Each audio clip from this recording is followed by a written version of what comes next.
স্রষ্টা বলেছেন, তুমি যাকেই আমার চেয়ে বেশি ভালোবাসবে আমি তাকেই তোমার কাছ থেকে দূরে নিয়ে যাব এবং তোমাকে একা করে রাখব।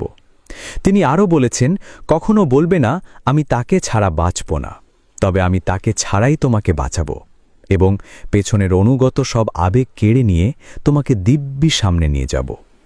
তুমি কি দেখো না, ঋতুরাও বদলাতে থাকে, ছায়া দেয়া গাছের পাতাও যায় শুকিয়ে, ধৈর্য হারিয়ে যায়, কিন্তু তোমার স্রষ্টা ধৈর্যশীল ও পরম দয়ালু।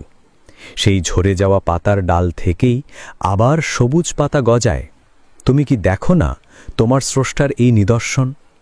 যে মানুষটাকে তুমি নিজের অংশ ভাবতে, সেই মানুষটাই একদিন অচেনা হয়ে যায়, তোমার মন ভেঙে যায়, এমনকি তোমার বন্ধুও শত্রুতে পরিণত হয়, আর শত্রুও খানিক সময় পরে পরিণত হয় বন্ধুতে। যে মানুষটাকে নিজের জীবনের চেয়েও বেশি ভালোবাসতে, সেও প্রতারণা করে।